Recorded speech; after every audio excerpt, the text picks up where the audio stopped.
Graça e paz, irmãos. Amém? Podeis assentar por um momento. Para mim é um privilégio muito grande poder estar aqui nessa manhã. E eu confesso que eu falei com o Senhor: Senhor, é uma responsabilidade muito grande. Eu vim para ministrar na igreja, mas ministrar para pastores às vezes me faz tremer. É complicado. E eu perguntei: Senhor, o Senhor é que está à frente desses homens e mulheres que eu vou falar. Pessoas que, muitas delas, têm muito mais conhecimento do que eu tenho a transmitir. Tem muito mais experiência do que eu tenho a transmitir. Por isso, Senhor, eu preciso ser usado por Ti para falar ao coração desses homens o que o Senhor deseja que eles ouçam. São líderes, pastores, pessoas que foram comissionadas por Deus para esse ministério, que com o crescimento da igreja tem se tornado, nesses últimos tempos, um ministério muito difícil. A igreja tem tomado uma dimensão muito grande, o crescimento do evangelho. Isso trouxe para alguns pastores algumas dificuldades administrativas, tanto para administrar a igreja como para administrar sua casa. Antigamente, um pastor normalmente tinha no hall de membros 200, 300 pessoas, era considerado uma igreja grande, uma igreja forte. Hoje tem pastores com 1.000, 2.000, 3.000, 4.000 membros. Hoje o ativismo tem tomado conta de muitos líderes, que às vezes não sabe equacionar, não sabe como administrar essa questão. A superexposição, muitas vezes, de um ministério próspero. O ativismo tem entrado, o que eu tenho visto de pastor estressado, que eu tenho visto de pastores que têm acabado com sua história de família. Às vezes o camarada tem um ministério próspero aberto e uma família totalmente degradada, derrotada. Então hoje eu vejo muita santificação. Eu ministro, tem dia que eu estou ministrando numa igreja pentecostal, daquela igreja que você fala aleluia, o fogo cai. Tem outro dia que você pode pular e virar cambalhota, que o povo não faz nada. Aquelas igrejas que só falta mostrar o caixão, você vê o troço, parece um velório, e no final você vai lanchar, o cara pergunta: por que o meu ministério não cresce? Eu pergunto por que ele não desaparece. Essa é a minha questão, a minha pergunta. Então hoje eu tenho lidado com muitos pastores, estou aqui inclusive por causa de um amigo que me indicou, esse homem de Deus, Zé Edmar, um homem abençoado, que me socorreu num momento de dificuldade e criamos um laço de amizade. Então eu perguntei ao Senhor: Senhor, o que o Senhor fala? Porque eu tenho minha maneira de falar. Se vocês me conhecem, alguns já me conhecem, sabe minha maneira, eu sou simples demais para falar. E para falar para pastores, aqueles exigentes. Ontem eu até brinquei na igreja, que eles gostam de ouvir aquelas palavras, na verdade, rebuscadas. E eu não sou muito de fazer isso não, gente. Eu sou meio caipira, moro lá em Xerém, E aprove a Deus que eu estivesse aqui hoje para falar para vocês. Olha que benção. Benção para mim, não sei para vocês. Para mim, com certeza, é uma benção. Agora, eu não sei para vocês. Então, eu quero compartilhar com vocês 2 textos. E eu vou falar um pouquinho de família, mas também vou falar um pouco de ministério. Nós vamos ver alguns fatores que têm contribuído, que eu tenho visto, eu tenho presenciado. Hoje eu tive que parar de pregar, parar de trabalhar só para pregar. Eu trabalhava, até comentei ontem com o Noilton, trabalhava numa empresa de equipamento para cirurgia do coração, uma empresa boa que me dava. E eu fui pregar num bairro de Petrópolis chamado Carangola. E aí, no final, uma irmã falou assim: você acredita em profecia? Final do culto, o culto estava acabando, não sei porque que eu não fui embora. Eu fiquei para fazer um lanche e a irmã falou: você acredita em profecia, Cláudia? Eu falei: acredito. Ela falou: dentro de 40 dias você perde seu emprego. Eu falei: puxa vida, antes eu não tivesse fé para tal coisa, E 36 dias depois eu fui mandado embora e Deus abriu as portas e hoje eu tenho pregado, viajado por esse Brasil aí, com essa minha maneira simples. E hoje eu vou compartilhar com vocês.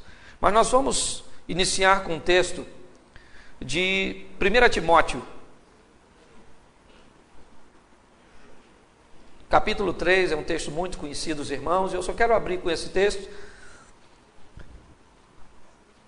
mas eu não vou comentar diretamente ele não. 1 Timóteo capítulo 3, a partir do versículo de número 1, que nos diz assim: esta é uma palavra fiel. Se alguém deseja o episcopado, excelente obra deseja. Convém, pois, que o bispo seja irrepreensível, marido de uma mulher, vigilante, sóbrio, honesto, hospitaleiro e apto para ensinar. Não dado ao vinho, não espancador, não cobiçoso, torpe de ganância, mas moderado, não contencioso, não avarento, que governe bem a sua própria casa, tendo seus filhos em sujeição com toda a modéstia. Porque se alguém não sabe governar sua própria casa, terá cuidado da igreja de Deus, não neófito, para que ensoberbeça-se e não caia na condenação do diabo. Convém também que tenha bom testemunho com os que estão de fora, para que não caia em afronta e no laço do diabo. Da mesma sorte os diáconos sejam honestos, não de língua dobre, não dados a muito vinho, não cobiçosos de torpe ganância, guardando o ministério da fé em uma pura consciência, e também estes sejam primeiros provados, depois sirvam se forem irrepreensíveis. Da mesma sorte, as mulheres sejam honestas, não maldizentes, sóbrias e fiéis em tudo. Os diáconos sejam maridos de uma mulher e governe bem seus filhos e sua própria casa, porque os que servirem bem como diáconos adquirirão para si uma boa posição e muita confiança na fé que há em Cristo Jesus. Escrevo-te essas coisas, esperando ir ver-te bem depressa. Feche os seus olhos agora, e não a sua Bíblia. Senhor nosso Deus e Pai, em nome de Jesus, eis aqui a Tua palavra. Queremos, Senhor, continuar compartilhando da Tua presença, continuar, Senhor, ouvindo a Tua voz. Por isso, Senhor, usa-me como um canal de bênção nesta hora, para falar aos Teus servos, aqueles a quem o Senhor separou para esta grande obra. Muito obrigado por tudo, pelo poder do nome de Jesus. Amém. Glória a Deus. Amém? Amém. Irmãos, nós vamos somente ter uma ideia aqui desse texto, porque ele fala da grandeza do ministério. Ele fala da importância do ministério e da importância dos ministros.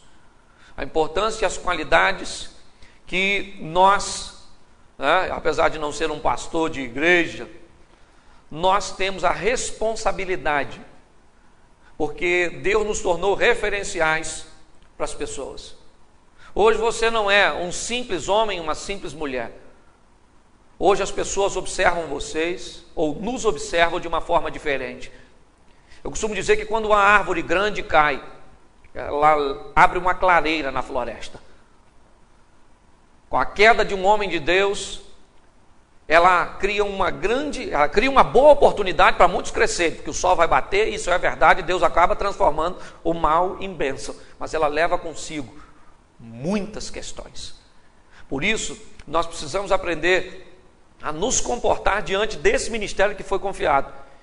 E nós temos exemplos bíblicos de muitos homens que se perderam, porque nas civilizações, ou nos povos que circulavam o povo de Israel, sempre era de costume misturar o posicionamento político com o posicionamento religioso. Em muitos casos, os reis se ensoberbeceram e se achavam que estavam acima do bem e do mal.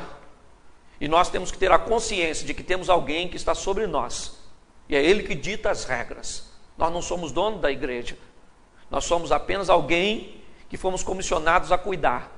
Então eu vou trabalhar com você duas situações. Não é nem muito comum usar dois textos, mas eu quero usar, e o primeiro texto que eu quero que você abra para nós darmos início é o livro de 1 Reis. Primeiro livro dos Reis, capítulo 3, versículo de número 19, e depois nós vamos utilizar Mateus também, 14, 22. Primeiro livro dos Reis, capítulo 3, verso de número 19.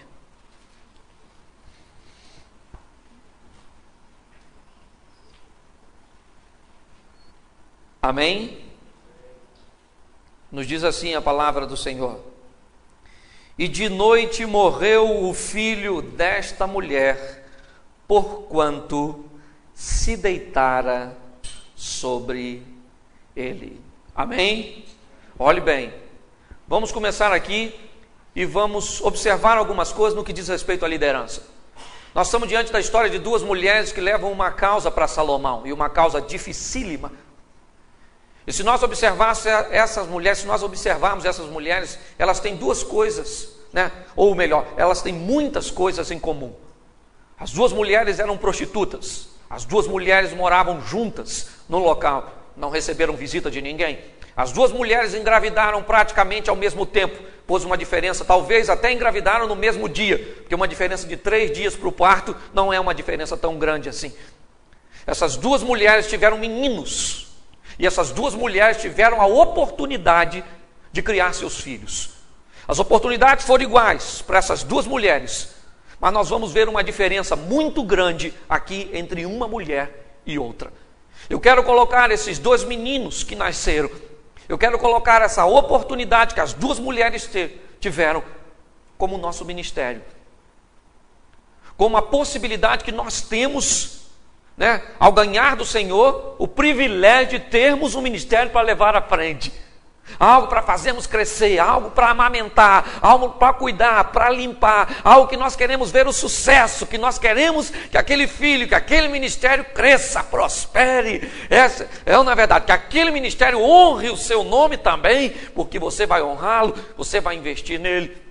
Mas nem todos os líderes são assim, porque hoje eu também quero falar de líderes que deitam sobre o seu ministério, ou que deitam sobre sua família. Pessoas que têm a oportunidade, como essas duas mulheres tiveram. Mas hoje eu vejo pessoas que se deitam sobre o seu ministério. Quando não mata, sufoca o coitadinho, que ele não cresce de jeito nenhum. E aí fica, e pior, que eu vou mostrar para você hoje, o ministério falido, ele acaba prestando atenção no ministério próspero. As duas mulheres têm condições iguais. Elas estão ali, engravidaram, tem tudo, né? Então você pode olhar, mas são prostitutas, é verdade, mas eu não quero aplicar isso aqui nesta manhã. O que eu quero mostrar são as oportunidades, porque oportunidade todo mundo tem.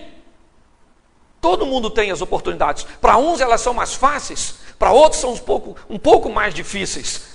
Mas todos nós temos a oportunidade. Você nasceu com inteligência, você nasceu perfeito, glória a Deus por isso. Você tem a oportunidade de ir à frente, de prosperar, mas o que você vai fazer com aquilo que Deus te deu?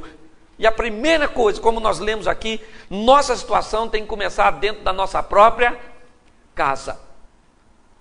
Como é que anda a família dos pastores? Eu tenho ministrado bastante para pastores. Esse dia foi ministrar num evento grande da Igreja de Deus, só para pastores e esposas.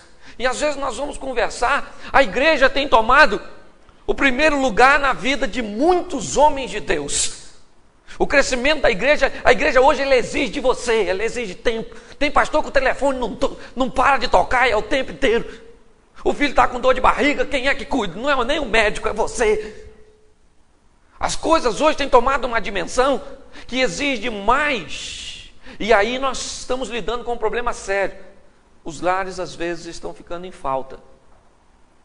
E o pastor precisa aprender a equacionar isso. Precisa aprender a separar casa de igreja. Porque seu ministério mas ele depende da sua família. Pelo menos a Bíblia diz aqui que aquele que não governa bem, você pode governar bem sua empresa. Para você governar bem sua empresa, não tem problema, você pode governar sua empresa e não estar bem em casa.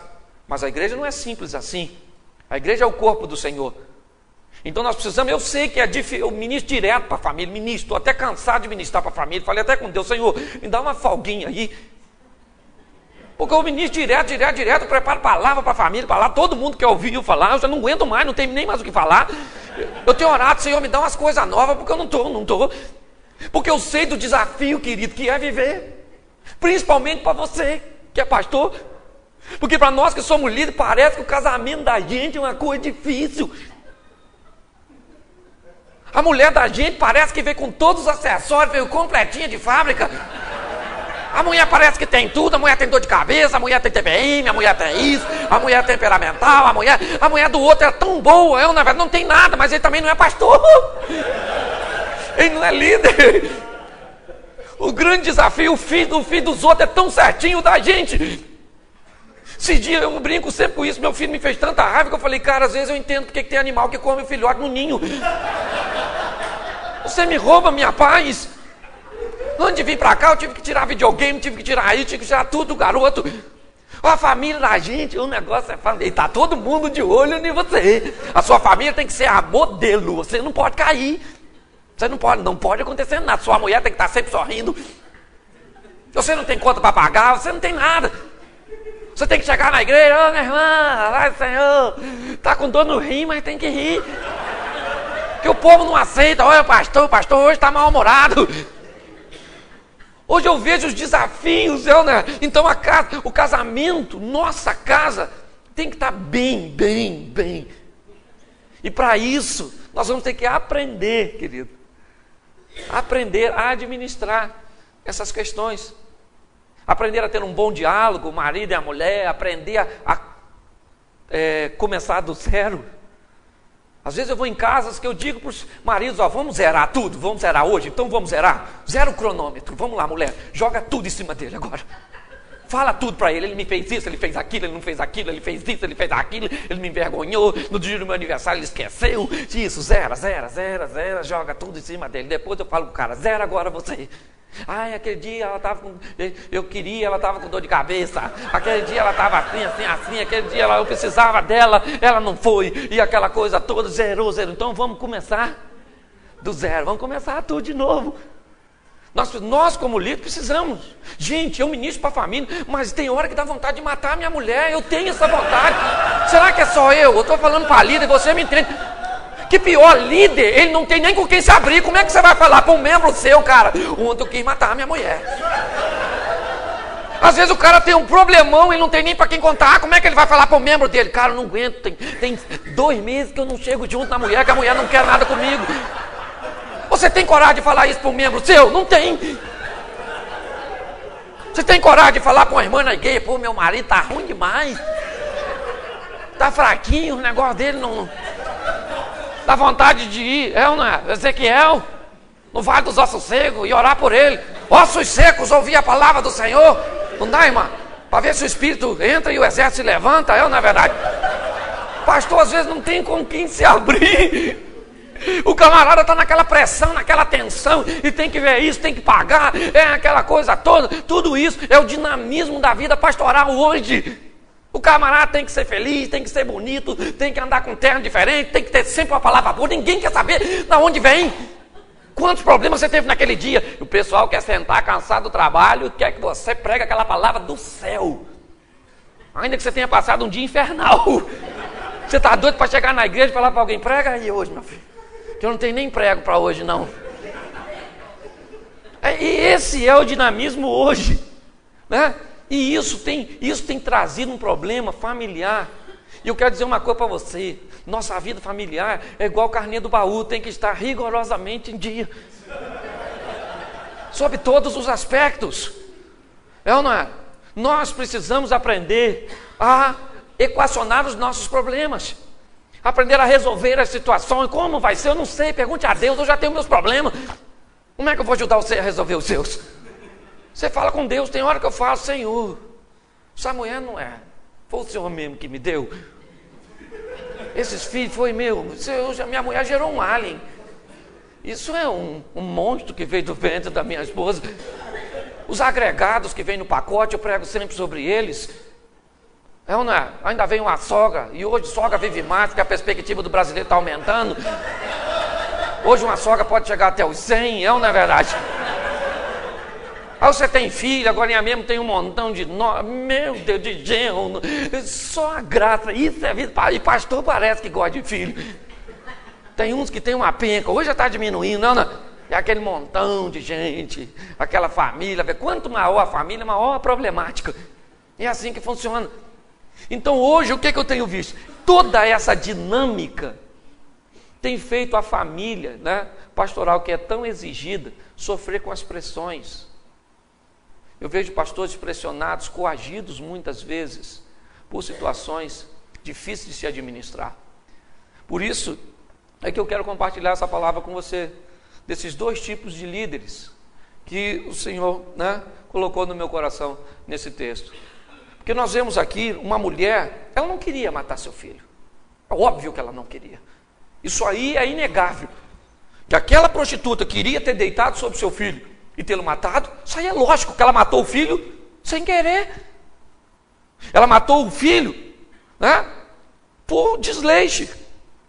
Ela não notou a criança dormindo do lado dela e ela acabou sufocando, mas ela matou o filho. Por querer ou não, ela mesma tirou a vida do seu filho. Hoje eu tenho observado e visto pastores deitando sobre o seu ministério, pastores sufocando o seu ministério.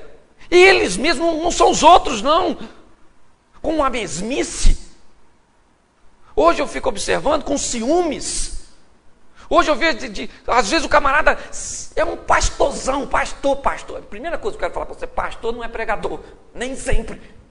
Tem cara que é pastorzão e não prega nada. Nada. Tem cara que você sentar para ouvir o cara pregar, você fica com raiva, Senhor.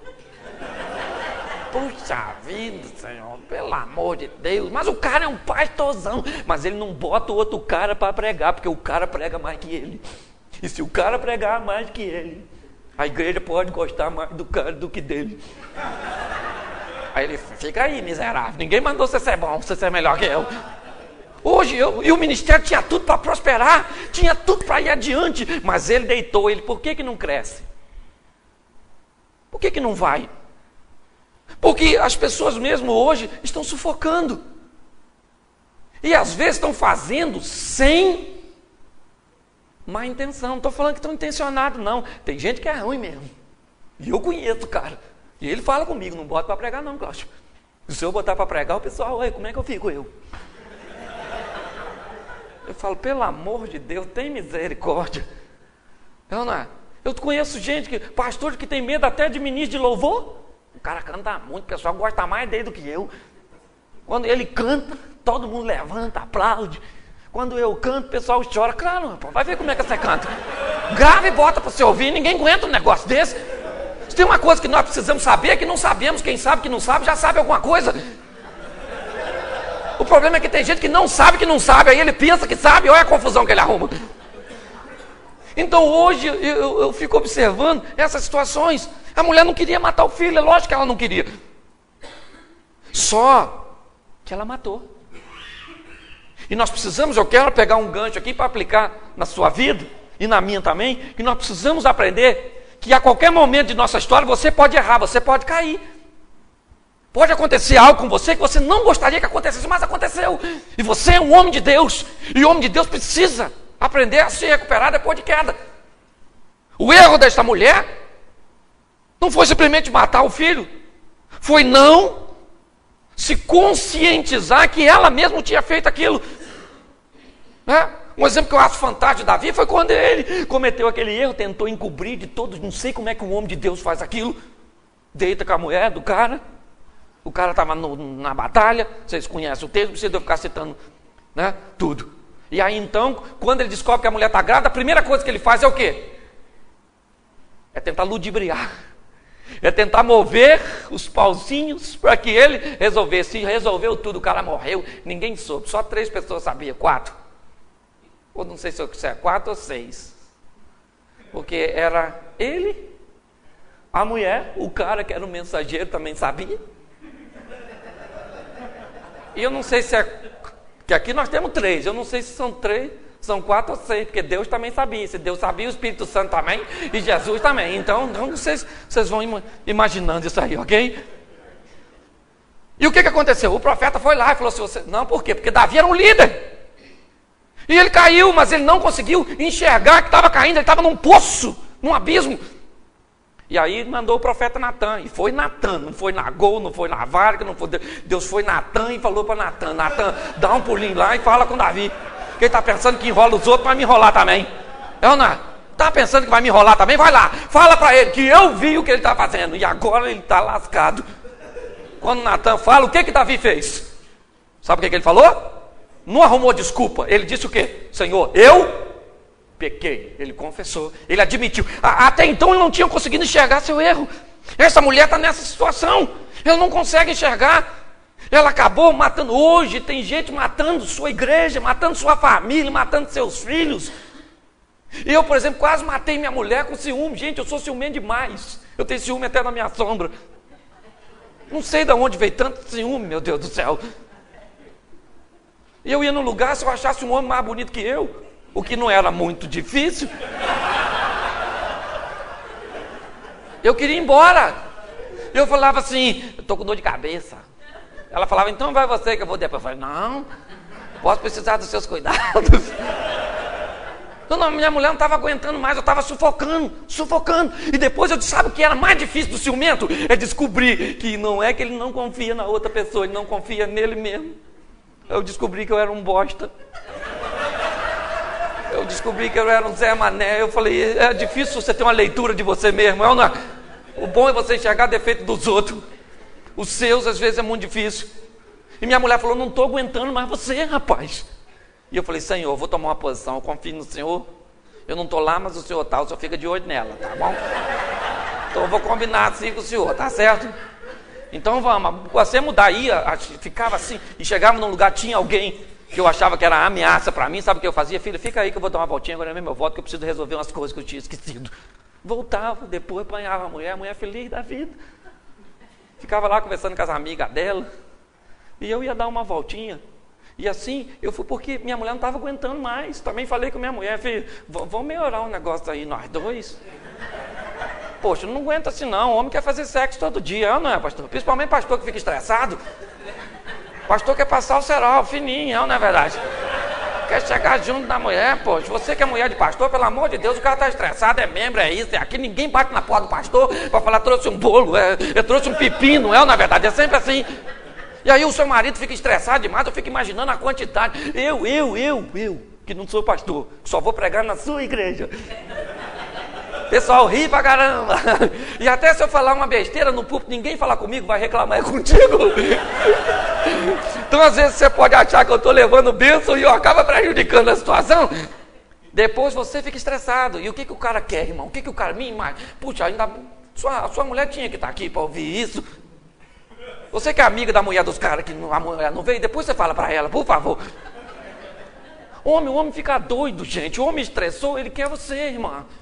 Você é o gadernal do seu marido, você é o Lexotan, o calmante do cara. Eu tenho falado muito para isso em encontro de casais. Então tem que ser assim, a mulher. Eu sei que dia de mulher é estressante, mas tem que ser. O casal, um marido pastor, tem que ir. Tem. Senão o cara endoida. Isso é coisa de homem, eu vou fazer o quê? Foi Deus que criou, reclama com ele. Isso não é defeito de homem, isso é acessório de homem, ok? Já veio no pacote, é assim que funciona. Então, eu fico observando, hoje, as pessoas vão frustrando, elas mesmas vão matando. Foi isso que aconteceu com essa mulher. Ela deitou em cima do filho, e o filho foi sufocando. Ela não notou, ela estava dormindo quando isso aconteceu. Porque assim, as coisas vão acontecendo, e os pastores muitas vezes não vão prestando atenção. Vamos supor, eu vou à igreja pregar, gente, que dá vontade de eu ir embora. Eu estou falando sério. É porque a obra é de Deus. Tem lugar que eu vou. Puxa, esse dia o pastor me chamou, falou, vou avisar uma coisa para você. Aqui não bate palma, aqui não fala língua estranha, aqui não faz isso, aqui não faz aquilo, aqui não faz isso, aqui não faz isso. Então olha o que você vai pregar, hein? Aí eu falei assim, olha o que eu vou pregar. Eu falei, Senhor, eu não vou pregar não. O cara não pode fazer nada. Então por que ele não prega? Na verdade. Sabe, tinha umas 20 pessoas na igreja do cara. Eu era 21. Ainda bem que eu estava só de passagem, porque eu não ia ficar num ambiente daquele. Ninguém aguenta aquilo não, pelo amor de Deus. Então, o que você precisa entender é que você tem um ministério na mão. E esse ministério precisa crescer. E é lógico que ele não vai crescer a todo custo. Não estou falando para você fazer qualquer coisa, virar cambalhota lá na frente para crescer, não. Porque o evangelho do Senhor é inegociável. Estou falando para você negociar a palavra da verdade, não. A verdade é uma só, amém? Mas a maneira de apresentar um negócio, você tem que melhorar. É uma igreja moderna que você tem na mão. Se administra a garotada que é o pancadão. A bateria do ano, você tem a velharia.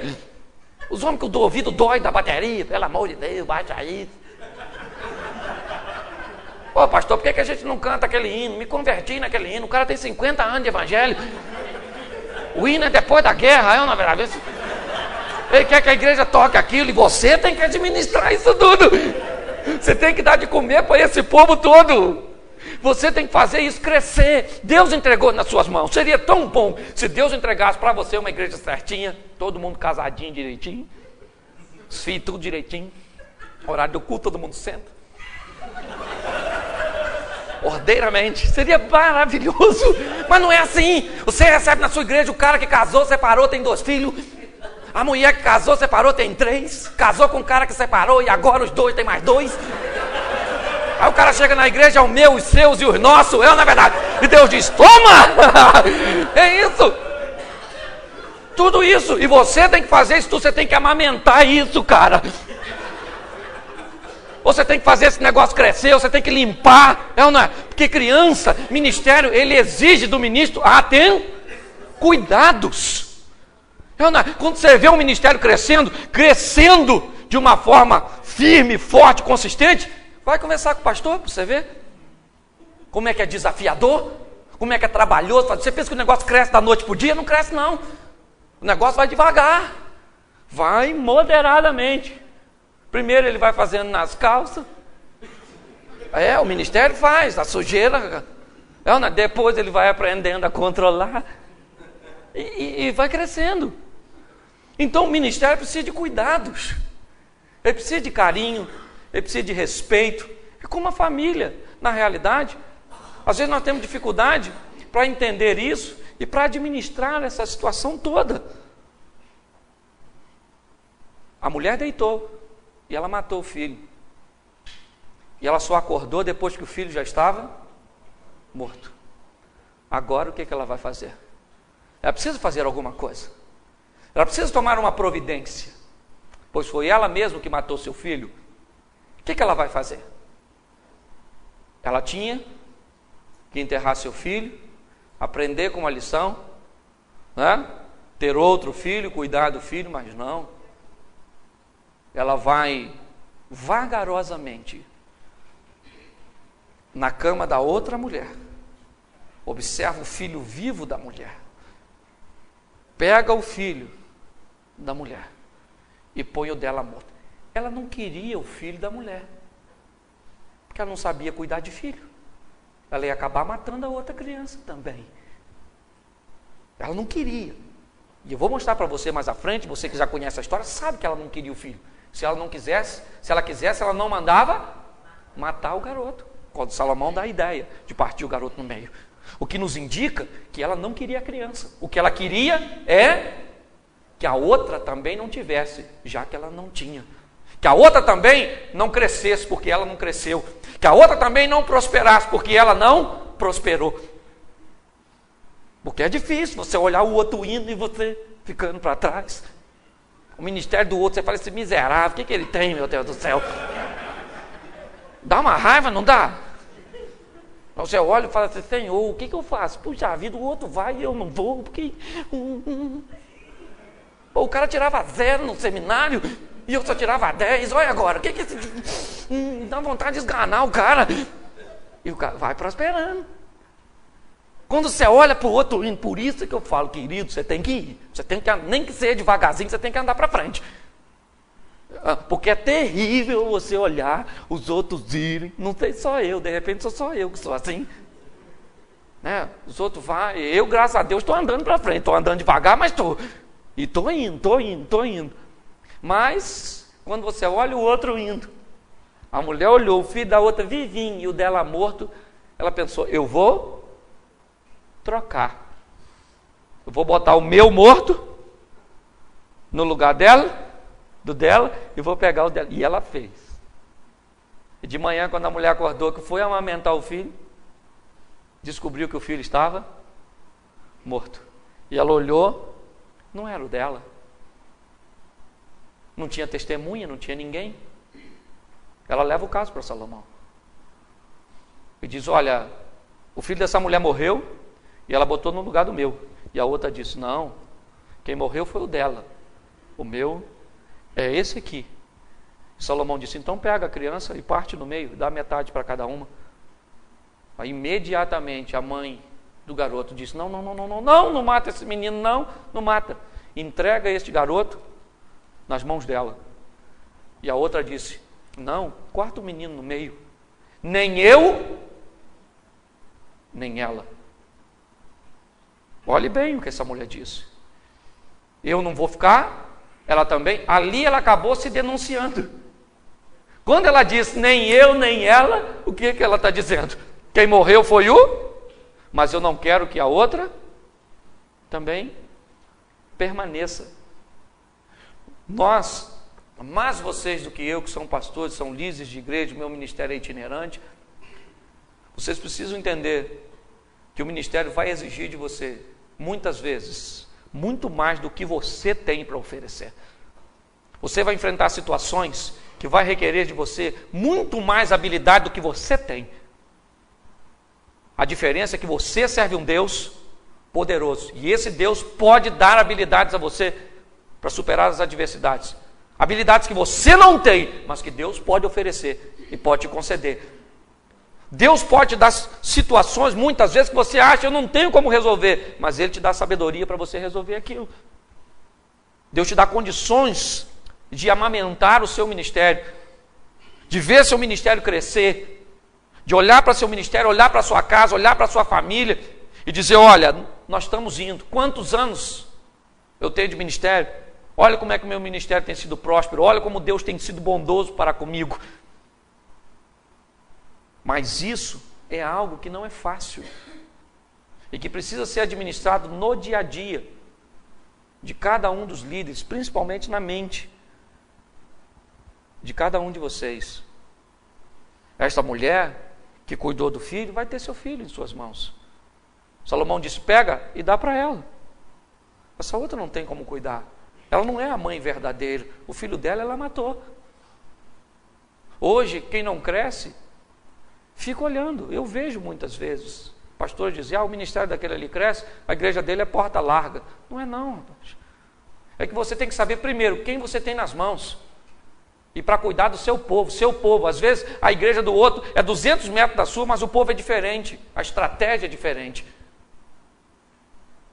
Você precisa aprender a conhecer seu rebanho, a saber as ovelhas que você tem, que muitas vezes vai ser ovelha que você dá vontade de levantar na madrugada e orar a Deus para levar para o céu aquelas ovelhas. Fala, Senhor, igual Moisés. Moisés falou, esse povo, o próprio Deus falou com Moisés, que povo é esse, hein? E daí Moisés deve ter falado, foi o Senhor que me deu. Mandou eu tirar isso, não é à toa que estava cativo. O Senhor mandou eu libertar, agora olha que pepino que eu estou na mão aqui nesse deserto. O povo não podia enfrentar uma dificuldade. Até Deus se aborreceu. Falou, Moisés, vão matar eles, vão. Moisés, que já tinha laço afetivo, falou, deixa esse povo assim mesmo, é ruim, mas vão. Aí Deus falou, então manda para lá, deixa que eu mato uns e acaba resolvendo essa situação. Só para... Até Deus às vezes dá vontade de matar uns, imagine você que... Aquela zíngua que Deus colocou na sua mão para você. Então, eu fico observando, e você tem que alimentar tudo isso. Você tem que fazer esse negócio crescer. Como você vai fazer? Eu não sei. Se eu soubesse, eu falava. Se eu tiver, e também não ia falar de graça não, que eu ia pedir um dinheiro. Não, mas quem pode fazer? Você está numa igrejinha, lá não sei, não tem um rapaz que estava numa igreja. Botaram o cara numa igreja, pensa num lugar ruim. Aquele lugar que ninguém vai. Mandaram o cara para lá. O terreno lá custava R$1.000. Um terreno para custar R$1.000. Ele tem que fazer parede e meia com o inferno, não é verdade? Pois bem, mandaram o cara para lá. Meu irmão, o cara chegou lá, ele e a família dele. Só. E rebentava a boca do balão, o cara com violãozinho, cantava aquela musiquinha, e o pessoal começou a chegar, e o cara pregava, parecia que tinha 1000, só tinha 3, 4. Pregar para muita gente é mole. Quero ver você começar do zero, do nada, e ele foi. Até os terrenos valorizaram. A igreja cresceu. O bairro lá, eu moro em Xerém, você sabe onde é? É no fim do mundo. É nos confins da terra. Eu acho que aquele termo confins da terra, vai até os confins da terra, foi quando chegou lá em Xerém. Lá. E Xerém já é o confim. Esse lugar que eu estou falando é o confim do confim. É no finalzinho. Mas Deus faz maravilha. Deu estratégia àquele homem. Eu já fui na igreja do cara pregar. É um negócio fantástico. Fantástico. O camarada, ele prega com garra, ele dirige com garra, está todo mundo empenhado, tudo direitinho. É aquele povo, o povo não sabe nem ler direito, mas está lá louvando a Deus. A igreja não é muito grande não, mas tem gente pendurada pela janela, e Deus está honrando o ministério do cara, está lá prosperando. Foi o jeito que Deus utilizou para abençoar aquele lugar. Foi a estratégia que Deus deu para ele. Cantam as músicas que essas igrejas grandes não cantam. Às vezes você fica até meio enrolado, que não tem aquele negócio para passar. Tem multimídia, não tem nada. O que tem é o poder de Deus naquele lugar, e Deus vai abençoando. E é isso que um homem de Deus precisa. Não somente para abençoar a sua casa, mas para abençoar a sua vida também. É Deus quem faz você prosperar, é Deus. Saiba de uma coisa, é Deus que faz você prosperar. É Deus que me faz prosperar. Às vezes nós não temos consciência, ou melhor, falamos isso, mas não temos a conscientização. Então, você precisa, Deus te deu. Ou você mata, ou você alimenta e vê crescer. Às vezes você vai ter que dar para seu filho coisa que você não gostaria de comer. Pega uma criança novinha, você come aquele mingau, que troço nojento. Mas o filho come. Às vezes você vai ter que dar para sua igreja o que você não gosta. Às vezes você não gosta daquela música moderna, aquelas coisas. Troço chato pra caramba. Mas a garotada gosta, eu vou fazer o quê que esse menino gosta? Aí você canta lá, foi na cruz. Pode olhar para os meninos.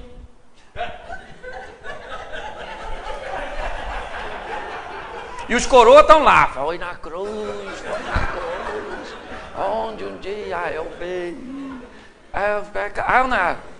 Aí você começa a cantar lá, poderoso Deus, poderoso. Aí a garotada, poderoso Deus, fala aquilo 100 vezes, poderoso Deus. Parece que Deus tem problema de autoafirmação, é ou não é verdade? Poderoso Deus. Aí os coroas ficam tudo lá. Ninguém aguenta. É esse povo que você tem.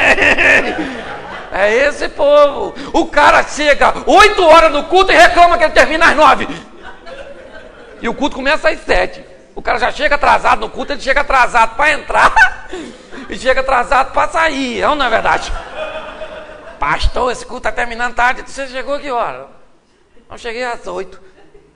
Quem reclama são sempre esse povo todo. Por isso que eu falo, graças a Deus que eu não sou pastor, Senhor, aleluia. Às vezes eu olho para a minha vida e falo assim, porque eu não tenho, eu vejo esse cara saindo do seminário, pensa, vou para uma igreja boa. O que é igreja boa? Igreja boa é aquela que está cheia de pecador, cheio de preguiçoso, mentiroso, fornicador. Isso é que é igreja boa. Porque é ali que o poder de Deus vai se manifestar para mudar essas línguas, tudo, não é verdade? Então cuidado quando você está orando. Senhor, me dá uma igreja ruim. Me dá uma igreja ruim. A igreja ruim é de todo mundo certinho, não é verdade? Todo mundo. Então é isso que vocês têm. É esse o grande desafio, né?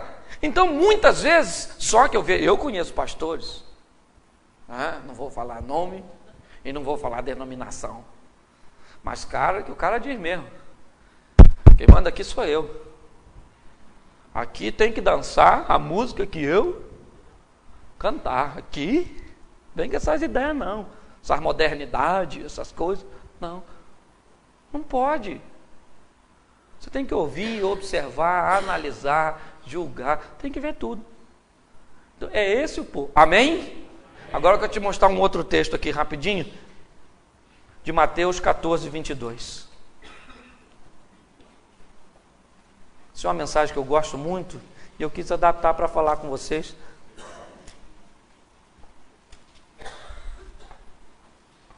Obrigado, deixei meu lenço lá no carro. Mateus 14, 22. Amém? Essa mensagem completa o que eu estava ministrando. Nos diz assim: e logo ordenou Jesus aos seus discípulos a entrarem no barco e que fosse adiante para outra banda enquanto ele despedia as multidões. E despedida a multidão, subiu para orar à parte. Chegada já a tarde, ele estava ali só, e o barco já estava no meio do mar, açoitado pelas ondas, porque o vento era contrário. Na quarta vigília da noite, dirigiu-se Jesus para eles, caminhando por cima do mar. E os discípulos, vendo caminhar sobre o mar, assustaram-se, dizendo: é um fantasma, e gritaram de medo. Jesus, porém, falou logo, dizendo: tende bom ânimo, sou eu, não temais. E respondeu-lhe Pedro, disse: Senhor, se és tu, manda-me ir ter contigo por cima das águas. E ele disse: vem. E Pedro, descendo do barco, andou sobre as águas para ir ter com Jesus, mas sentindo o forte vento, teve medo, e começando a ir para o fundo, clamou, dizendo: Senhor, salva-me. E logo Jesus, estendendo a mão, segurou e disse: homem de pequena fé, por que duvidaste? E quando subiram para o barco, acalmou o vento. Então aproximaram-se o que estava do barco e adoraram, dizendo: és verdadeiramente o Filho de... Preste atenção em mim aqui, rapidinho, né? Eu vou pegar mais alguns minutinhos para falar desse texto, porque agora eu quero falar para você sobre o desafio de fazer coisas diferentes. Ser desafiado a sair da mesmice, ser desafiado a arriscar, e muitas vezes fazer coisa que não vai dar certo. E se não der certo, o que você faz? Não faz mais. Ué, não é verdade? Você não é burro, não deu certo? Deu certo. Então você não faz mais, deu certo, você manda bala e continua fazendo. A primeira coisa que nós vamos ver é que o texto diz que logo Jesus ordenou seus discípulos a entrar no barco, mandou, determinou. Por que Jesus mandou, determinou e obrigou? Porque os discípulos não estavam afim de ir, senão não precisava mandar, obrigar, determinar. Você só obriga, determina e manda quando alguém não está afim de ir. Mas por que Jesus obrigou? Ele tinha o direito de obrigar? Tinha. Por quê? Ele está falando com quem? Com seus? E discípulo precisa estar pronto para fazer a vontade do seu e não da sua. Então tem hora que você vai ter que fazer o que você não quer fazer. Esse dia eu fui pregar num culto, no lar, preguei, eu gosto muito de pregar. No final a irmã falou assim: boa palavra, irmão, eu não tenho nada para comer. Eu pensei: mas eu não tenho nada a ver com isso. Eu fui chamado para pregar. E o Senhor então tocou no meu coração e falou assim: agora você vai ofertar. Eu falei: mas eu não estou afim. Eu só tinha 50 reais, poxa. Era uma onça. Onça está em extinção. Cara, era só, o meu dinheiro era só aquele cinquentinha. E o Senhor falou: agora você vai ofertar. Eu falei: puxa vida, hein? É? Despedi da onça. Falei: vai embora, minha filha. Vai fazer o quê? Vontade de dar, eu não estava. Se eu falar que estava, eu estou mentindo. Se eu falar que eu estava, eu estou mentindo. Mas eu não estava. Mas eu falei: vai, onça. Vai embora, minha filha. Que discípulo ele precisa estar preparado para fazer o que ele não quer. Muitas vezes eu pego meu dízimo do final do mês e vou entregar. Eu não estou afim, não. Não, estou falando sério.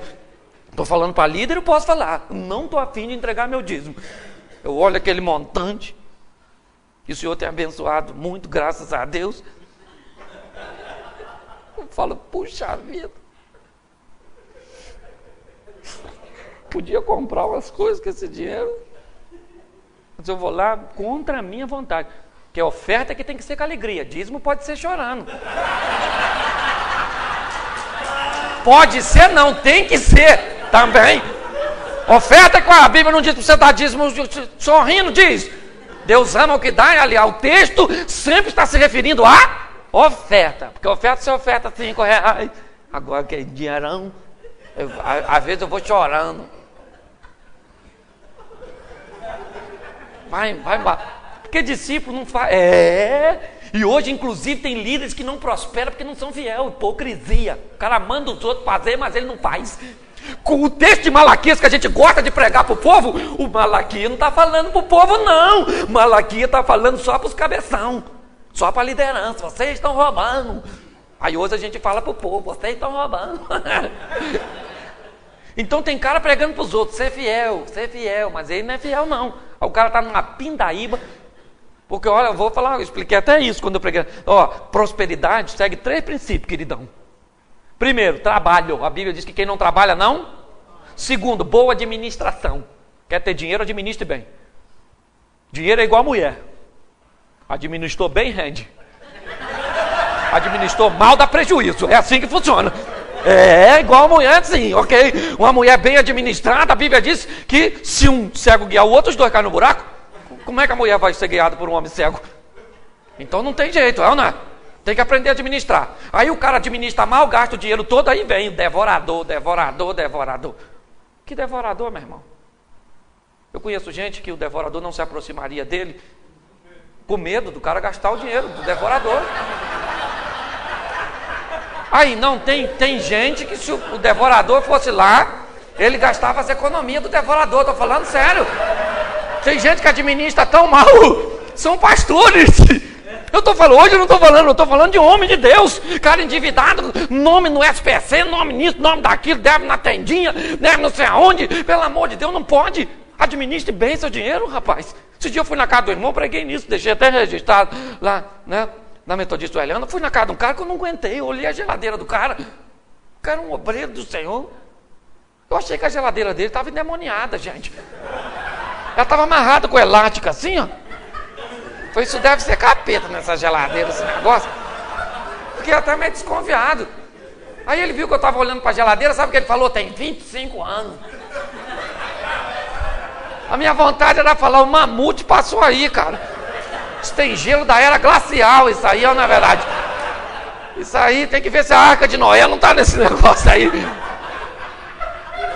Você está rindo, mas os caras administram mal. É. E terceiro ponto de prosperidade. Primeiro é trabalho. Segundo é administração. E terceiro é fidelidade. Tem problema financeiro que é problema espiritual. É devorador. Agora tem problema financeiro que é administrativo. E a maioria dos que eu vejo não é devorador, é administrativo. É assim que eu tenho visto. Aí o cara vê o outro que não é cristão andando num carro zero, é o capeta que deu. Não, para de olhar o carro dos outros. É ou não é? Para de olhar o carro dos outros, a casa dos outros. Para de observar. Como eu brinquei ontem no meio da igreja, e eu posso falar para vocês, é igual a história do papel higiênico. Autoexame, eu prego isso para falar sobre santificação, na verdade. Não falei ontem na igreja, que é para não... Mas santificação. Porque quando você vai ao banheiro, você se limpa e joga o papel fora? Não. Você se limpa e examina. Ninguém joga fora antes de examinar, não. Joga? Não. Você limpa e examina. É qualidade total isso, gente. Isso é sistema globalizado, não é verdade? Isso é um negócio sensacional. Então pare de olhar o papel dos outros, olha o seu. O negócio é ou não é? Então você tem que ser desafiado aqui, ser desafiado a fazer muitas vezes o que você não quer. Você não gosta da música, mas ela vai tocar na sua igreja. Você não gosta daquela coreografia, assim, saltitando. Mas tem que dançar, tem a garotada que dança. Você vai fazer o quê? Você fala, não sinto poder nenhum nessa dança. Eu também nunca senti a glória de Deus quando alguém levanta assim as pernas. Eu nunca senti. Que isso? Eu nunca senti. Mas é um negócio. Você gosta ou não, mas tem que estar lá na sua igreja. Vou fazer o quê? É ou não é? Eu não posso fazer nada. Então, hoje, nós precisamos aprender que discípulo tem que estar preparado para fazer o que não. Amém? E Jesus falou para o discípulo, todo mundo no barquinho, todo mundo no barquinho. Todo mundo no barquinho. Eles não deviam estar muito afim de entrar, por quê? Porque a última experiência no barco, eles quase morreram afogados. Quase, tiveram que acordar Jesus, fala com o vento aí, eu não. Agora pior, agora Jesus disse, vão vocês que eu vou depois. Da vez anterior Jesus disse, passemos, agora Jesus disse, entra no barco e vão vocês. Que Eu vou depois. Como é que ele ia depois se tinha um barco só? Não tinha jet ski, não tinha uma lancha. Para pensar. É o desafio que às vezes Deus nos coloca. É ou não é? Mas eles eram discípulos, entraram no barquinho, já tinha 4 pescadores profissionais, não era à toa. Jesus mandou, ele disse, vamos que eu vou depois. Não falou também que horas ia. Você tem que entender que Deus tem o tempo dele. Às vezes ele vai demorar pra caramba, você vai ficar orando, Senhor, Senhor, Senhor, Senhor, igual o salmista, apressa-te me socorrer, e Deus não tem pressa, porque vai a hora que ele está afim, ele é soberano. Vou fazer o quê? É ou não é? E agora eles estão lá, vão, e Jesus ficou. E aí, olhe bem, o vento era... Não dá para me entender isso. Quem mandou eles ir? Então o vento tinha que estar soprando para onde, gente? Não era a favor? Você está na vontade de Deus, você é um ministro do Senhor, tinha que estar dando tudo certo para você. Por que o vento, Deus gosta disso? E olha que Jesus tem autoridade sobre o vento. Na passagem anterior ele falou, vento, cala a boca. E o vento ficou quietinho. Falou para o mar, fica quieto, não quero nem marola. Agora é piscina, é ou não é verdade? Quietinho. Ele podia falar com ele, entra no barco, eu já falei com o vento. O vento levava você. Os caras estão querendo ir para lá e o vento está empurrando para cá. Os caras estão querendo ir para lá e o vento... É ou não é? Às vezes é assim na sua vida. Você está querendo que o negócio vá e o vento está soprando o contrário. O vento sempre sopra para o inferno. É. O vento sempre sopra para onde você não está a fim de ir. Às vezes, por quê? Porque é na adversidade que nós crescemos. As grandes histórias do seu ministério são histórias de dificuldade, adversidade.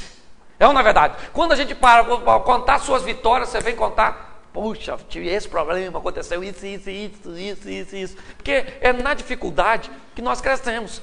E os discípulos estão lá, enfrentando a dificuldade, remando com velinha, não podia ter até que baixar a vela do barquinho, que se baixa, volta para onde? Não, baixou a vela e vamos no remo.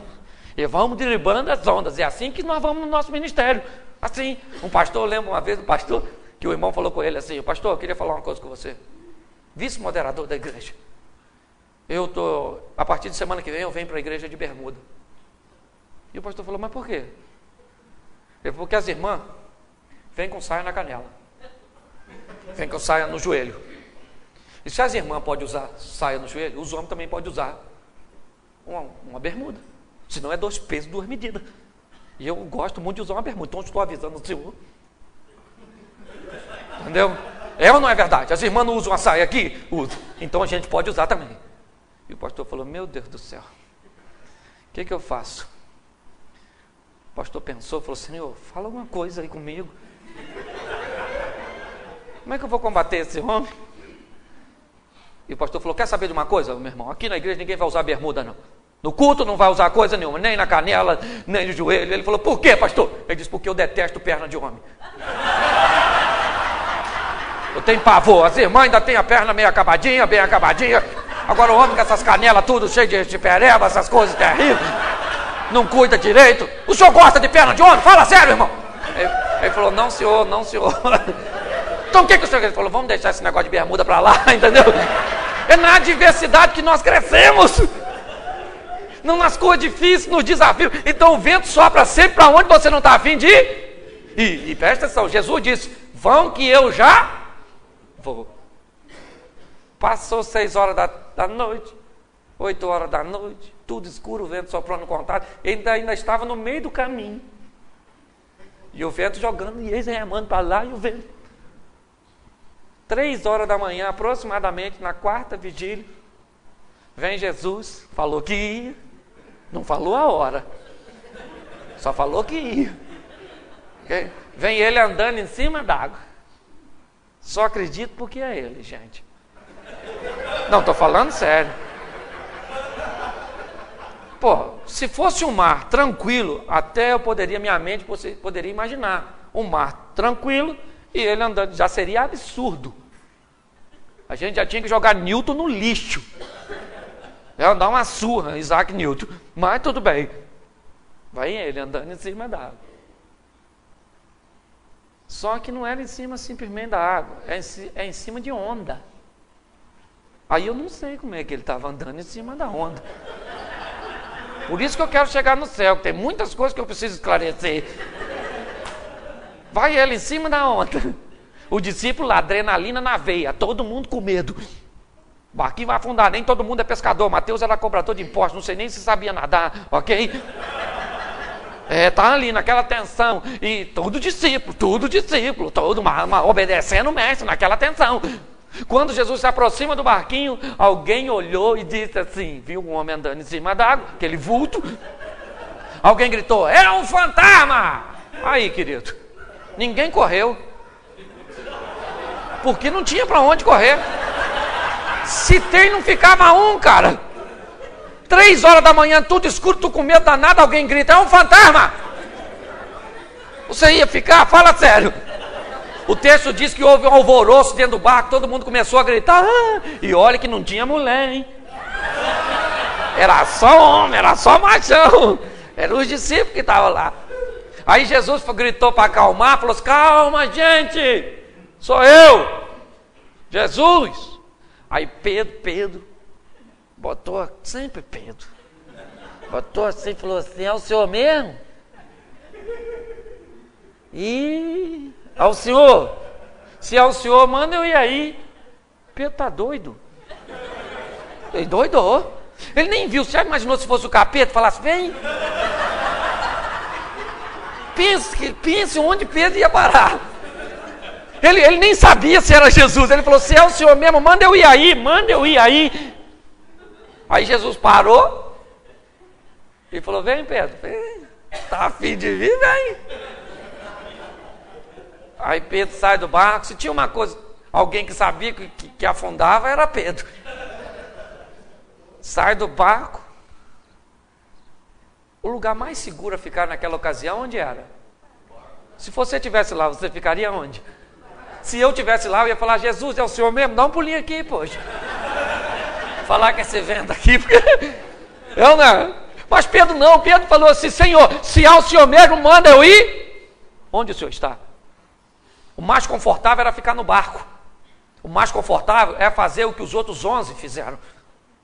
A diferença, querido, é que Deus está procurando líderes que tenham coragem de sair do barco. Deus está procurando pessoas que tenham coragem de fazer o que ninguém está fazendo. É isso que Deus está querendo de mim, de você. Faça a coisa, e eu tenho feito. Vou falar para você, meu ministério tem prosperado.